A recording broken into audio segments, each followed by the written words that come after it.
ये सुन रहे थे कोई नाराज ग्रुप है, कोई और चीज़ें चल रही हैं, तो क्या हम ये तसव्वुर करें कि सुहेल अफरीदी साहब की जो वजारत आला है वो भी परेशानी में है, हिल रही है? अली अमीन गंडापुर और सुहेल अफरीदी, इनमें एक तो जमीन आसमान का फर्क है, नेचर वाइज भी और पार्टी में अंदर जो इनके मामलात हैं। गंडापुर साहब ने ये गुफ्तगू भी की है तवातुर से कि सुहेल अफरीदी, मीना खान और शाहिद खट्टक ये तीन वो लोग हैं जिन्होंने मेरी वजारत आला को हिलाया, उसके खिलाफ साजिश की, जो भी नाम दे। अस्सलाम वालेकुम नाज़रीन, मैं हूँ काशिफ रफ़ीक, आप देखें प्रोग्राम खबर क्या है। और आज प्रोग्राम में हम गुफ्तगू करेंगे कि खैबर पख्तूनख्वा की हुकूमत बिलखसूस और तहरीक इंसाफ के अंदर जो इख्तलाफात हैं, एक दफ़ा फिर उसकी बाज़गश्त है।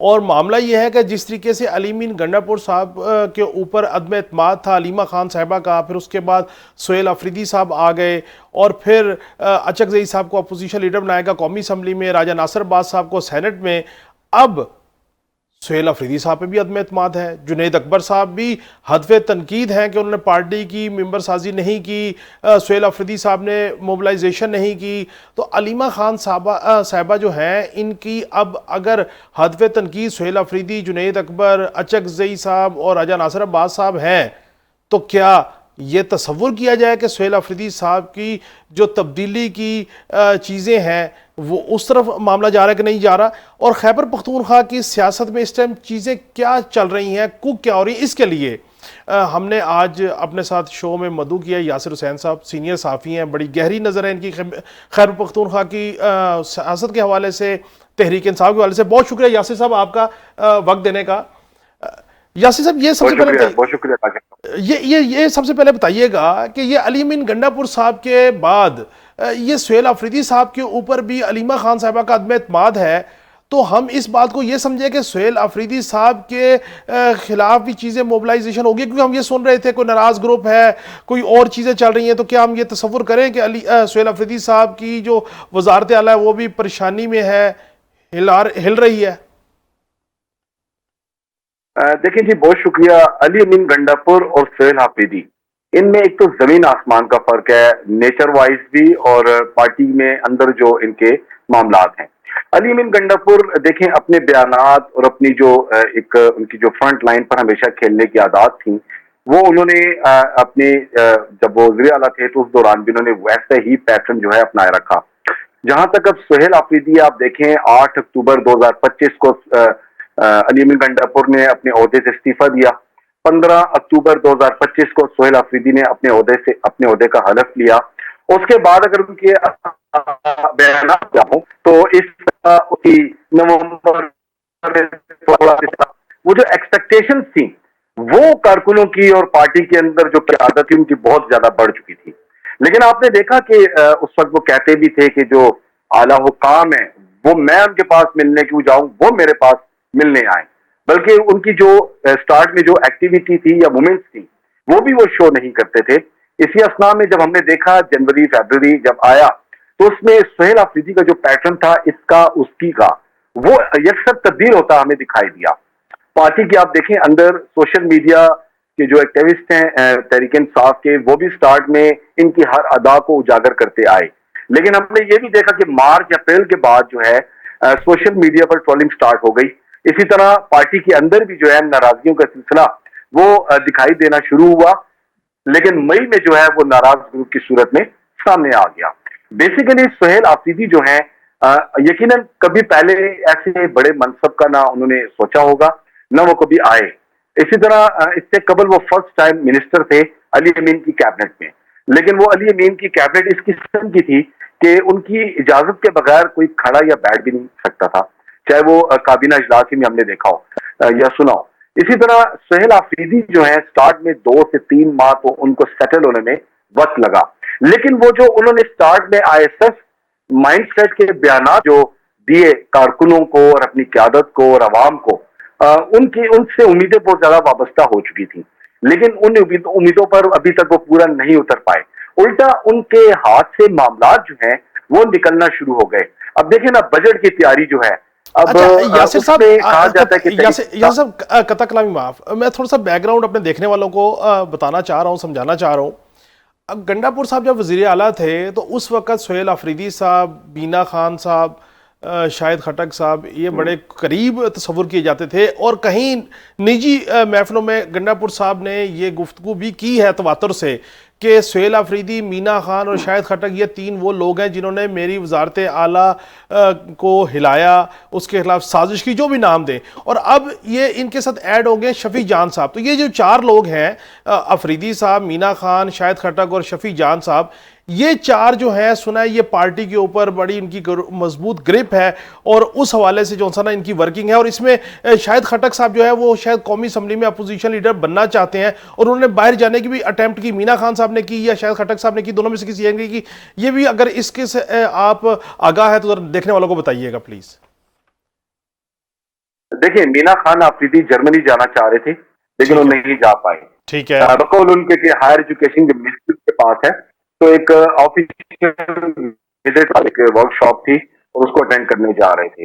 लेकिन दूसरी तरफ आपने जो ग्रुपिंग की, तो उनका कोई ग्रुप था जो बाहर गया, उनका ग्रुप, उनकी कैबिनेट थी, उनका ग्रुप, उनकी अरकान असम्बली थे पीटीआई के, और वो उन्हीं को साथ लेके चलते थे। लेकिन उनकी एक जो प्रॉब्लम थी वो ये थी कि वो किसी से मशवरा नहीं करते थे, वो मशवरा किए बगैर जो है स्टेप उठाते थे, और यही उनके लिए जो है पार्टी में आगे मसाइल का सबब भी बना।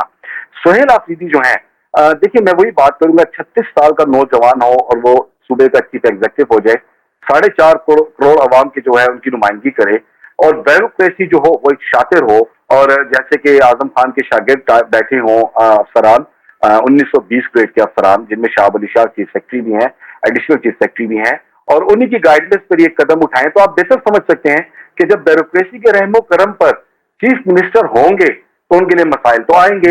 अब रह गई बात शफी जान की। शफी जान जो है, देखिए बेसिकली ये जियाउल्लाह बंगश के शागिर्द हैं।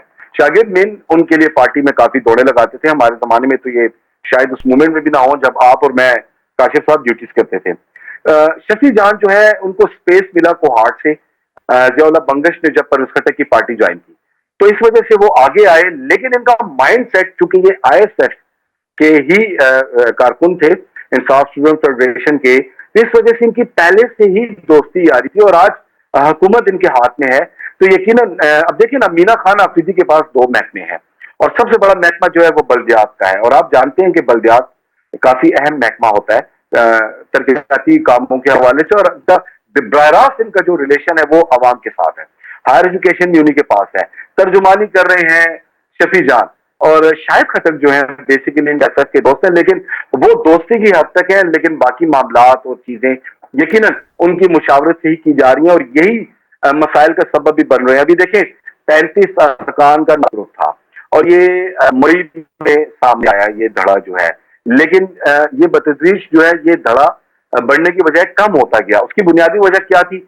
उनके जो मसाइल थे या तहफ़्फ़ुज़ात थे वो फौरी तौर पर ब्यूरोक्रेसी के जरिए वज़ीर आला के कहने पर दूर कर दिए गए। अब सिर्फ 5 अरकान नाराज रह गए हैं। मुश्ताक गनी है, सैयद कासिम अली शाह हैं, इदरीस खटक हैं, नेक मोहम्मद हैं, और सजाद बारकवाल है, मेजर। अच्छा, ये मुश्ताक गनी साहब जो साबिक स्पीकर हैं, मुश्ताक गनी साहब जो साबिक स्पीकर हैं, यासिर साहब, ये इस धड़े को लीड कर रहे थे शायद। जी बिल्कुल, वो लीड इस बुनियाद पर कर रहे थे कि वो सीनियर है, और इस पर 91 अरकान में मोस्ट सीनियर जो है तहरीक इंसाफ के रुकन, वो मुश्ताक गनी ही हैं। देखिए, अली अमीन गंडापुर ने उनको अपनी काबीना में नहीं लिया, लेकिन उन्होंने इजहार नहीं किया। जब यहाँ सुहेल अफरीदी आए तो उन्होंने भी फर्स्ट जो है पहले 12 रुकनी जो काबीना बनाई उसमें भी नहीं लिया, लेकिन हमने सुना कि उनसे वादे किए गए थे। लेकिन अब आप देखें ना, टेक्निकली चीज बातें तो बहुत निकल आएंगी कि हरिपुर में 2 वज़रा हैं अभी, अदील इकबाल है टूरिज्म के मामूनी कुश्ती हैं वज़ीर आला के, साथ में अयूब बरदरान है, अरशद अयूब के पास है मिनिस्ट्री। इस तरफ आप मानशेरा की तरफ आ जाएं तो स्पीकर खुद बैठे हुए हैं। तो फिर एबटाबाद में जो है राज जो है वो मुश्ताक गनी का है, तो उनको कैसे महकमा दिया जाए, ये मुझे जाती तौर पे सीएम। अच्छा, वैसे मेरे पास तो ये भी इतलात थी कि मुश्ताक गनी साहब शायद वजारत आला की दौड़ में थे जब गंडापुर साहब हट रहे से ओहदे से, तो शायद वो भी वादा वफा नहीं हुआ, ऐसी कोई बात थी? बिल्कुल, आपकी बात 101% ठीक है। अली अमीन गंडापुर या मुश्ताक गनी, इन दोनों के नाम गर्दिश में थे, लेकिन आप बेहतर जानते हैं कि उस वक्त की जो लॉबी थी वो अली अमीन गंडापुर ही को लाना चाहती थी, और उसी के मुताबिक फिर अमल भी हुआ, और अली अमीन गंडापुर जो है और इसी वजह से अली मीन गंडापुर ने मुश्ताक गनी को काबीना में भी नहीं लिया कंपटीटर होने की वजह से। ऑब्वियसली इसी वजह से उनको भी काबीना में नहीं लिया। अब देखिए नाराज ग्रुप जो है वो तो टूट गया, 4 अरकान सामने हैं, लेकिन मैं आपको दावे से आपके तवज्जुह से कहूंगा कि कैबिनेट मेंबर्स जो है ना उनमें भी नाराजगियां चल रही हैं सुहेल आफरीदी के खिलाफ। अच्छा, मुझे एक और बात है, जो ये जो काबीना की नाराजगी है, गंडापुर साहब का ग्रुप है, मुश्ताक गनी साहब है, असद कैसर तरकई साहब वाला ग्रुप है, आतिफ खान वाला, इनसे हट के आईएसएफ को लीड कमांड दिया गया सुहेल आफरीदी साहब की सूरत में। मुराद सईद साहब की उनको पूरी आशीर्वाद थी। फिर उसके बाद हमने देखा कि मुराद सईद साहब मंजर आम पे भी आए, और अब यहाँ पे इस्लामाबाद में ये बाज़गश्त है कि सुहेल आफरीदी जो हैं, जो कि मुराद सईद साहब के सपोर्ट से आए, अब वो मुराद सईद साहब की भी बातों को ओबे नहीं कर रहे। क्या इसमें सदाकत है? देखिए बेसिकली मैं इसको इसलिए ऑन नहीं करता कि मुराद, देखिए पीटीआई की आप बेहतर समझते हैं अपना एक माइंडसेट है। अगर वो जिस वक्त किसी के खिलाफ हो, बातें चल रही हो, पॉजिटिव नेगेटिव दोनों आंसर की मैं बात कर रहा हूं, तो उसमें कुछ चीजें आश्कार करने के लिए भी की जाती हैं। और ये मैं आपको दावे से कह सकता हूं कि अब तक मुराद सईद के जो मरासिम है या ताल्लुकात है या हुकूमत चलाने के हवाले से जो चीजें हैं, वो पॉलिसी तमाम जो है वो मुराद सईद की ही है। मुराद सईद जो है सुहेल आफरीदी उनके बगैर कदम नहीं बढ़ा सकते, ना शफी जान बढ़ा सकते। अच्छा, अगर यासिर साहब, अगर ये बात ये हतमी मान ली जाए, जैसे कि आप जाहिर बात है आपके पास इंफॉर्मेशन होगी, मैं आपकी इंफॉर्मेशन को कतई चैलेंज नहीं कर रहा, तो अब ब्लू पासपोर्ट है कि जी वो मेंबरान असम्बली, उनके खानदान, और वो भी होंगे ताहयात, तो उसके बाद जो सरकारी गेस्ट हाउसेज हैं उसमें 3 दिन का स्टे मुफ्त, उसके बाद असले का लाइसेंस है, उसके बाद कोई टोल टैक्स वगैरह के ऊपर भी इस्तिस्ना है। क्या ये सारी चीज़ें बिल्कुल ठीक हैं? रिपोर्ट हो रही हैं कि ये काम हो रहा है, ये होने जा रहा है। 101% दुरुस्त है। और इंटरेस्टिंग बात यह है 30 अप्रैल को, और इसमें सिर्फ हुकूमत की बात मैं नहीं कर रहा, इसमें अपोजिशन भी इनके साथ शामिल है। 30 अप्रैल को ये 3 जो कानून साजी है 3 नकात पर की गई है। अच्छा। और बेसिकली इसमें कई चीजें हैं। इसका मुसविदा जो है हमारे पास आ चुका है। उस मुसविदे के तहत जो है आप देखें ना कि 8 गैर ममनुआ बोर के जो असला है उसके लाइसेंस हैं। इंटरेस्टिंग बात यह है ब्लू पासपोर्ट मेंबर और उनकी जो अहलिया है और वो ताहयात है। इसी तरह असम्बली के कार्ड्स का इजरा है। इसी तरह जो टोल टैक्सेस हैं उनकी माफी है। और ये सारे जो सब्जेक्ट है ना, मेजॉरिटी जो है ये फेडरल से रिलेटेड है। और अभी की भी मैं आपके तौर से ये कह दूं कि आज भी पीटीआई के कई कैबिनेट अरकान जो हैं उनको ब्लू पासपोर्ट मिल चुका है फेडरल की जानिब से, फेडरल गवर्नमेंट की जानिब से। अच्छा। और कुछ अदद एमपीएस भी हैं उनको ब्लू पासपोर्ट मिल चुके हैं। अब ये कानून साजी या कानून, अब इसका मुस्तविदा जो है वफाक को मेरे ख्याल से भेज दिया गया। मेरी पास अभी ऑफिशियल तस्दीक नहीं है, अनऑफिशियल तस्दीक ये है कि जो कंफर्मेशन है मेरे सोर्स नवाबाद की कि मुस्तविदा जो है वो वफाक को भेज दिया गया है और उस मुसविदे पर बकायदा। आप यासिर साहब जो आप बात कह रहे हैं कतई कलामी माफ, वो आप भी कह रहे हैं कि तमाम सियासी जमातें इस कानून साजी पे इत्तफाक के राय पे हैं, अपोजिशन भी और हुकूमत भी, केपीके की असम्बली में।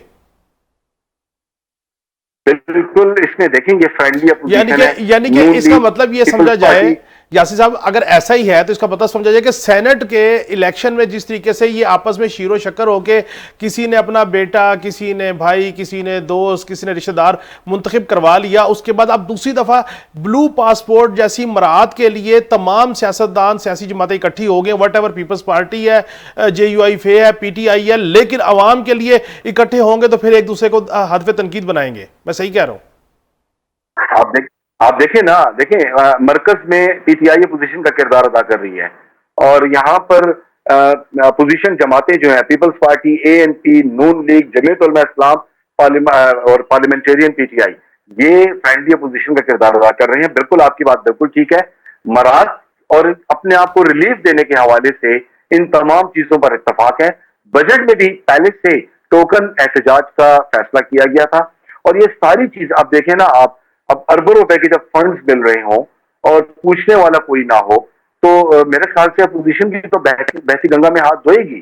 तो यहाँ की सूरत हाल है, यहाँ पर ब्लू पासपोर्ट के हवाले से हो टोल टैक्सेस के हवाले से हो, या आप देखें इस मसवदे में मीडिया पर कितनी पाबंदियां लगाई गई हैं। बिल्कुल ठीक। वो अभी तो बात मंजर में आई नहीं है कि अच्छा। मीडिया अगर इतनी सी, और ये पीटीआई की गवर्नमेंट में किया जा रहा है और ठीक। किसी गवर्नमेंट में नहीं किया जा रहा, तो बिल्कुल। ये मसविदा मरकज को भेज है और ये जल्द मंजर आम पर मरकज की जानिब से भी आ जाएगा। बहुत बहुत शुक्रिया यासिर हुसैन साहब आपका, आपने हमें टाइम दिया और बहुत जल्द दोबारा हम आएंगे और पीटीआई की हुकूमत जो मीडिया के ऊपर पाबंदियां लगाई हैं उसके ऊपर भी तफसीली गुफ्तगू करेंगे। नाज़रीन, यासिर साहब की गुफ्तगू आपके सामने रखने का मकसद ये था कि उनकी बिल्कुल वो बड़े करीब से, बड़ी बारीकबीनी से तहरीक इंसाफ की सियासत को और KPK में जो हुकूमत है उसको कवर कर रहे हैं। मैं सिर्फ एक जुमला ही कहना चाहता हूँ कि अशराफिया का पाकिस्तान और है और आम गरीब आदमी का पाकिस्तान और है।